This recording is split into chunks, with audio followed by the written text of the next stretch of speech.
Saya kalau 8 juta kayaknya kompak kali supir-supir.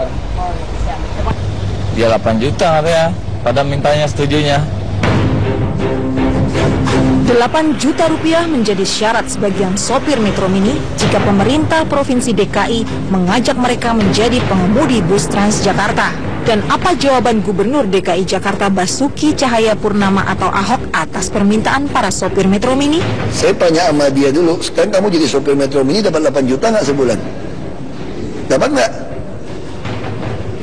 Nggak dapat kan? Kalau dapat sambil nodong di dalam bus baru dapat 8 juta sebulan. Ya kan dia belagu amat itu.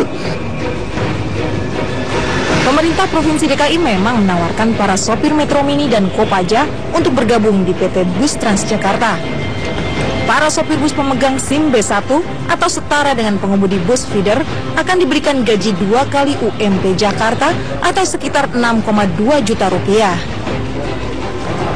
Namun, tidak semua sopir menolak tawaran itu. Mau, tapi gimana lamarannya, susah apa enggak? Selain mendapat gaji, para sopir juga akan diberi asuransi keselamatan, sesuatu yang tidak mereka dapatkan saat menjadi sopir Metro Mini.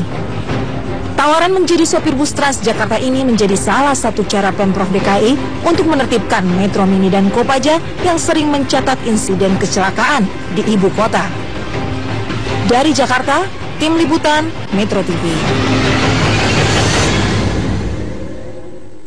Masih terkait dengan masalah transportasi, larangan bagi truk untuk masuk ke jalan kota di siang hari sering sekali dilanggar. Padahal aturan ini dibuat guna menghindari kecelakaan yang melibatkan truk, terutama dengan sepeda motor. Anggi Hasibuan akan melaporkan langsung dari kota Makassar, Sulawesi Selatan.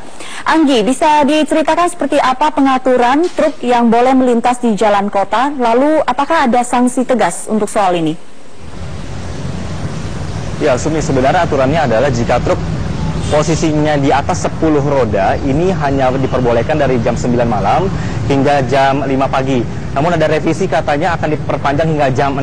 Namun yang ada di lapangan, temuan yang di lapangan bahwa belum bisa berbicara tentang peraturan ini juga, Sumi, karena ternyata masih banyak sekali truk-truk yang berkeliaran bebas di jalan-jalan di kota Makassar. Sanksinya tentu saja seharusnya adalah penilangan. Namun ini sekali lagi juga masih banyak yang tidak ditilang.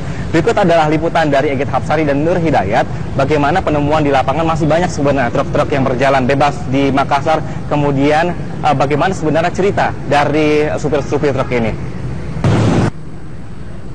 Kehadiran truk-truk besar seperti ini memang kerap menjadi momok bagi para pengguna jalan raya, terutama bagi kendaraan roda 2. Kecelakaan pun kerap terjadi antara truk besar dan juga motor. Salah satunya ada di Jalan Andi Pangerang Petarani yang menjadi ruas jalan penghubung antara Kabupaten Goa dan Kota Makassar, Sulawesi Selatan. Sepanjang tahun 2015, setidaknya 10 nyawa pengendara sepeda motor melayang akibat tertabrak truk yang melintasi Kota Makassar. Peraturan Wali Kota Makassar yang melarang truk 10 roda beroperasi pada siang hari seakan tidak bertaji. Dinas Perhubungan Kota Makassar berkilah, pihaknya terus melakukan pengawasan dan penindakan secara berkala seperti penilangan dan penahanan. Makanya di sini kita tidak pandang bulu, yang jelasnya dia melanggar dengan aturan larangan masuk pada yang diatur dalam Perwali 94 ini jam masuknya, kita akan tindaki.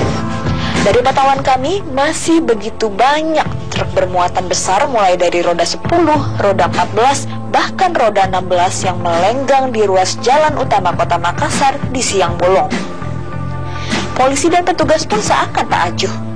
Kami lantas bertanya pada sejumlah pengemudi truk roda 10. Namun ternyata tidak semua pengemudi mengetahui peraturan tersebut. Jadi justru kalau di Goa bolehnya siang? Kalau di Makassar? Sebelumnya nggak terlalu diperhatikan begitu waktunya. Kadang biasa melintas jam 7 enggak. Apa? Jam 7 pagi kadang enggak juga nggak kena aturan. Ketegasan pemerintahlah yang dapat menyelamatkan warganya agar jangan ada lagi nyawa manusia yang melayang sia-sia di jalan raya. Dari Makassar, Sulawesi Selatan, Egit Hapsari, Nur Hidayat, Metro TV.